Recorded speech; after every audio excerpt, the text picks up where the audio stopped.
You will hear a woman phoning about the shared house she is going to move into. First, you have some time to look at questions 1 to 7.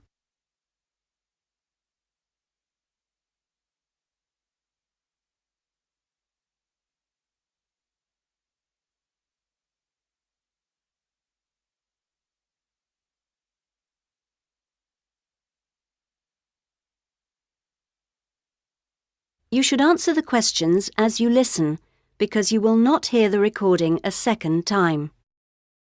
Listen carefully to the first part of the conversation and answer questions 1 to 7. Hello? Hello, this is Hilary. I'm calling about the house. I'm moving in next week. Oh, yes, Hilary. This is Judith. I met you when you came to look at the house. Yes, I just had a few more questions I wanted to ask. Of course. Well, first, about the rent. I realise I didn't check what it included. Yes, that's important. It includes most things. We don't have to pay extra for heating, for example, just for the telephone, which is fair enough, I suppose. Local taxes are part of the rent, so that's not a worry. That's fine. Then I remember I should have sent my letter of reference to the landlord by now, but I haven't got his address. Yes, you should get that off right away. Address it to Mr. Crawley. He's at 14 King Street. Is that in Exford? Yes. And then you'll need to put the postcode, of course. It's AP12 7QT. Got that, thanks. I also realise I don't know exactly what the house has in the way of equipment. Is there a microwave, for example? There isn't. None of us feels the need. Oh, fine. I'm sure I can do without one too. What about a hairdryer? Maybe you should bring one, if you need one. I'll buy one, yes. And TV? Oh, yes. We've got 2, in fact. Was there anything else? I just wondered if there were any rules. Not really.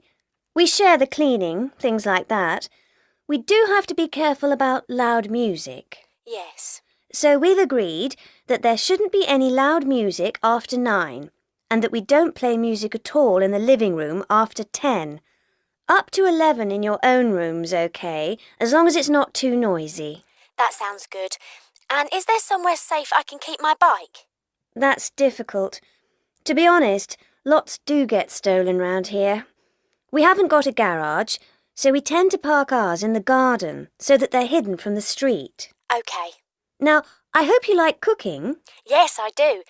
Do you all have shared meals? Not very often, actually. But when the weather's good in the summer, we like to have a barbecue together, which we do each Wednesday. We tend to go out at weekends. Sounds fun. Before you hear the rest of the conversation, you have some time to look at questions 8 to 10.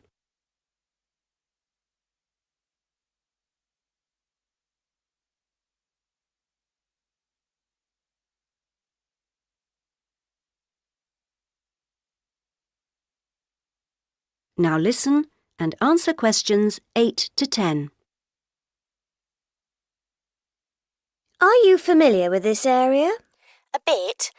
Actually, there are a few things that I'd like to know the location of. A bank, for example. Yes, there's one quite close. You just go up to the junction near the house, the one where 4 roads meet, and go straight ahead and then take the second left. It's a little way down there on the left-hand side. That's convenient. Another thing is that I'd like to check my emails quite often. I was wondering how far away an internet cafe was. Well, there are a couple, actually, but one's much cheaper than the other. The one I use is very handy.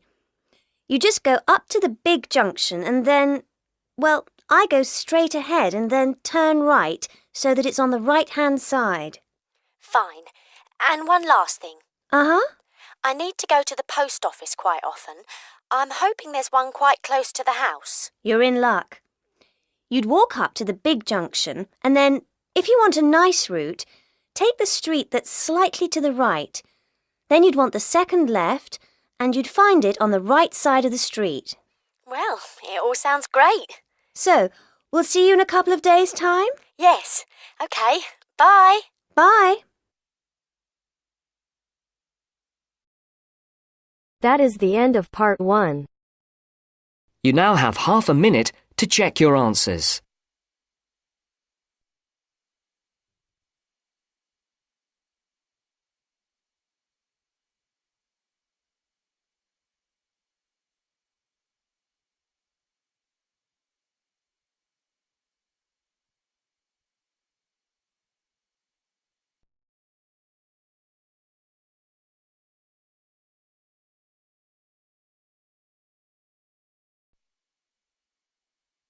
Now turns to part 2. Part 2. You will hear a tour guide talking to her tour group. First, you will have time to look at questions 11 to 15.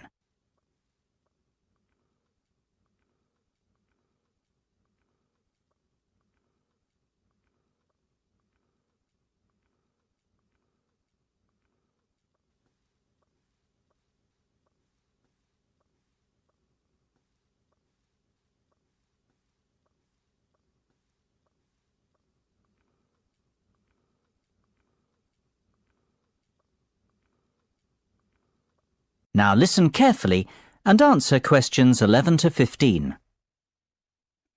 Well, we certainly have a busy day ahead of us, so let's get started, shall we? You'll find a map of the museum with the itinerary I've just handed out.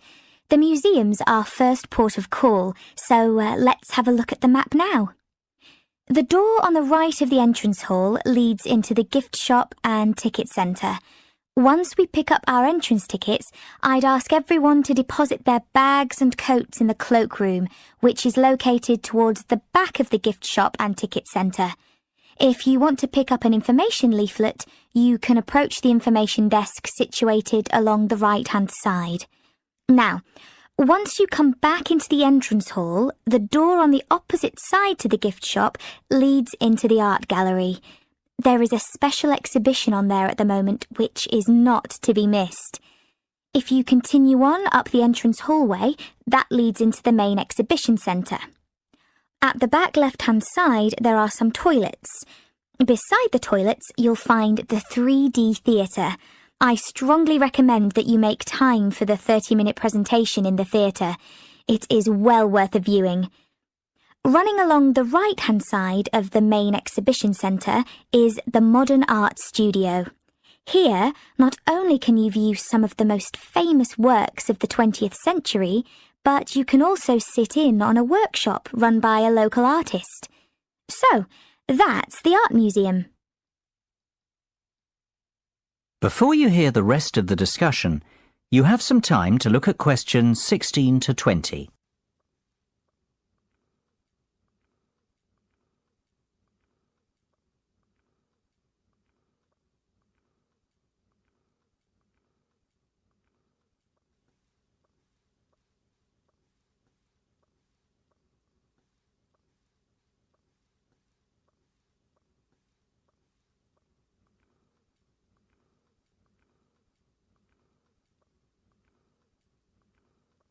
Now listen and answer questions 16 to 20. Next on the itinerary is the aquarium. Depending on how long we spend at the museum, we might have to give this one a miss. It's not what I'd call a highlight of the day, but it would be a shame if we didn't get to see it, as it's en route to the Solheim Country Club, where we're booked in for lunch at 1 o'clock. Originally, we had planned to stop off at the Milltown Winery afterwards, but we've had to scrap that plan. Otherwise, we'd never get to the Zoological Gardens before closing time. We have pre-booked the gardens and must be there by 2:30, so no dilly-dallying please after lunch. Straight back onto the bus. The gardens close at 3:30, so we've an hour there, which should give us ample time to look around. Time allowing, we'll stop off at the famous Stout Brewery after that, if traffic isn't too heavy, and we're in Lincoln before 5. If not, we'll head straight for the National Concert Hall, where you're in for a real treat of an evening, with a performance from the world-renowned cellist, Andrei Borovsky. We have to be in our seats by 6:30 sharp. After that, it's back to the hotel for the night, where a buffet meal will be waiting for us at 8:30, or whenever we get back. That is the end of part 2. You now have half a minute to check your answers.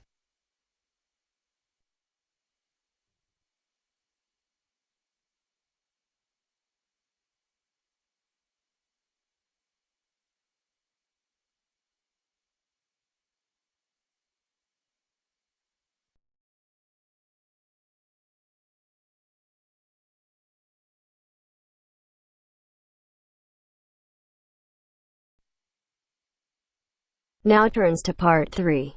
Part 3. You will now listen to a talk on bicycles. First, you have some time to look at questions 21 to 25.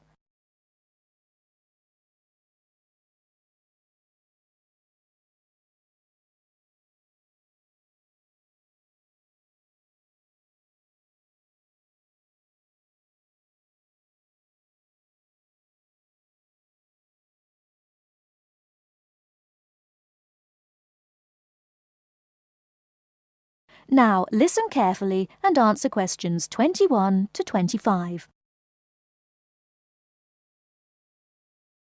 Today, we're going to talk about the latest bikes for professionals and novices. There's something to suit everyone from price to function. The Atlantis is a touring frame. It's also perfect for commuting and trail riding, and anything short of super fast road riding. The tubes are stout, to take touring loads and trail abuses. The tyre clearances are majestic, so you can fit tyres up to 2.35 inches. It's designed for cantilevers or V-brakes. If you have to limit yourself to just one bike and you want to be able to ride just about anywhere, this is the bike to be on. It is our most popular model for just that reason, and there isn't an unhappy Atlantis owner in the land. The Rambouillet, our all-around road bike, is available either as a frame with fork and headset for $1,400 or as a complete bike for $2,300. Compared to the Atlantis, it is a lighter frame, not intended for loaded touring or rough trail riding. As a road bike, it has side-pull brakes. The Quick Beam is our version of the single-speed bike. We've done it a little better though. The crankset has a 42-34 combination, running an 18-toothed freewheel cog in the rear. And the rear hub is threaded opposite the drive side, so you can install a fixed cog of your own choice. In essence, you can have 4 speeds on the Quick Beam if you choose. The Quick Beam is available as a frame with fork and headset for $900, or as a complete bike for $1,300. This is a rugged, versatile bike that you can ride on the road as well as on rough trail. Before you hear the rest of the talk, you have some time to look at questions 26 to 30.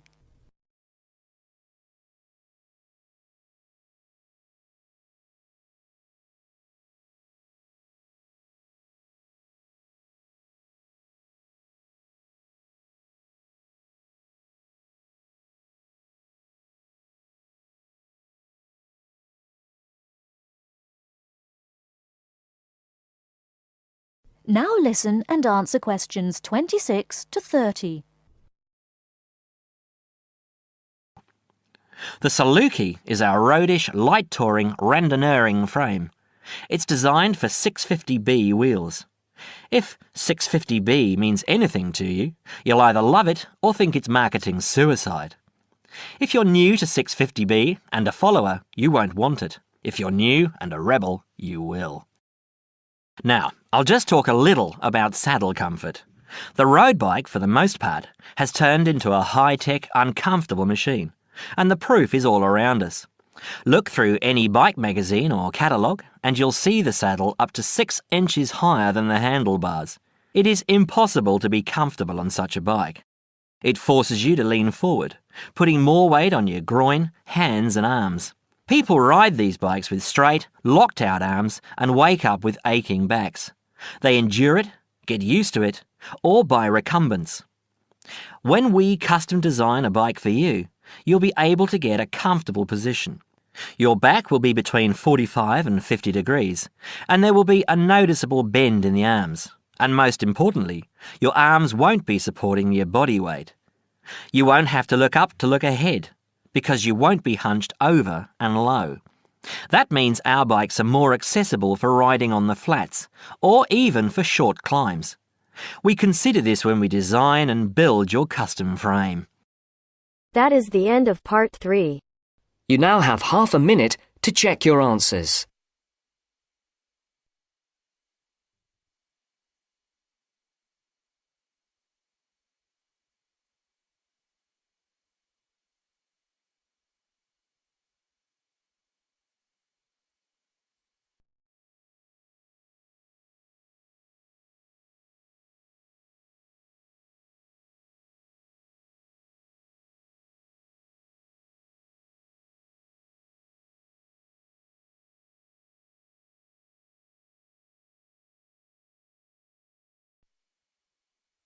Now turns to part 4.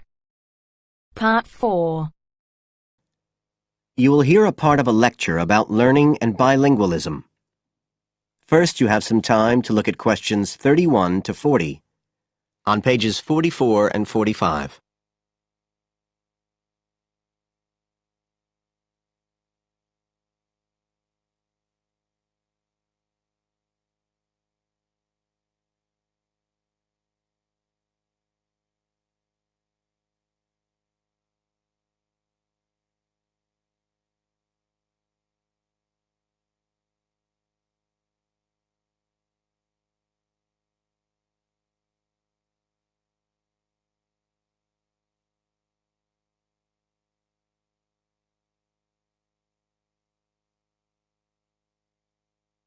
Now listen carefully and answer questions 31 to 40. When we look at theories of education and learning, we see a constant shifting of views as established theories are questioned and refined or even replaced, and we can see this very clearly in the way that attitudes towards bilingualism have changed. Let's start with a definition of bilingualism. And for our purposes today, we can say it's the ability to communicate with the same degree of proficiency in at least 2 languages. Now, in practical terms, this might seem like a good thing, something we'd all like to be able to do. However, early research done with children in the USA in fact suggested that being bilingual interfered in some way with learning and with the development of their mental processes. And so in those days, bilingualism was regarded as something to be avoided, and parents were encouraged to bring their children up as monolingual, just speaking one language. But this research, which took place in the early part of the 20th century, is now regarded as unsound for various reasons, mainly because it didn't take into account other factors such as the children's social and economic backgrounds. Now, in our last lecture, we were looking at some of the research that's been done into the way children learn, into their cognitive development, and in fact we believe now that the relationship between bilingualism and cognitive development is actually a positive one. It turns out that cognitive skills such as problem solving, which don't seem at first glance to have anything to do with how many languages you speak, are better among bilingual children than monolingual ones. And quite recently, there's been some very interesting work done by Ellen Bialystok at York University in Canada. She's been doing various studies on the effects of bilingualism, and her findings provide some evidence that they might apply to adults as well. They're not just restricted to children. So how do you go about investigating something like this? Well, Dr. Bialystok used groups of monolingual and bilingual subjects aged from 30 right up to 88. For one experiment, she used a computer program which displayed either a red or a blue square on the screen. The coloured square could come up on either the left-hand or the right-hand side of the screen. If the square was blue, the subject had to press the left Shift key on the keyboard, and if the square was red, they had to press the right Shift key. So they didn't have to react at all to the actual position of the square on the screen, just to the colour they saw. and she measured the subject's reaction times by recording how long it took them to press the shift key and how often they got it right. What she was particularly interested in was whether it took the subject longer to react when a square lit up on one side of the screen, say the left, and the subject had to press the shift key on the right-hand side. She'd expected that it would take more processing time than if a square lit up on the left and the candidates had to press a left key. This was because of a phenomenon known as the Simon effect, where basically the brain gets a bit confused because of conflicting demands being made on it. In this case, seeing something on the right and having to react on the left. And this causes a person's reaction times to slow down. The results of the experiment showed that the bilingual subjects responded more quickly than the monolingual ones. That was true both when the squares were on the correct side of the screen, so to speak, and even more so when they were not. So, bilingual people were better able to deal with the Simon effect than the monolingual ones. So, what's the explanation for this? Well, the result of the experiment suggests that bilingual people are better at ignoring information which is irrelevant to the task in hand and just concentrating on what's important. One suggestion given by Dr. Bialystok was that it might be because someone who speaks two languages can suppress the activity of parts of the brain when it isn't needed. In particular, the part that processes whichever language isn't being used at that particular time. Well, she then went on to investigate that with a second experiment. But again, the bilingual group performed better. And what was particularly interesting, and this is, I think, why the experiments have received so much publicity, is that in all cases, the performance gap between monolinguals and bilinguals actually increased with age, which suggests that bilingualism protects the mind against decline. So, in some way, the lifelong experience of managing two languages may prevent some of the negative effects of ageing. So that's a very different story from the early research. So what are the implications of this for education? That is the end of part 4. You now have half a minute to check your answers.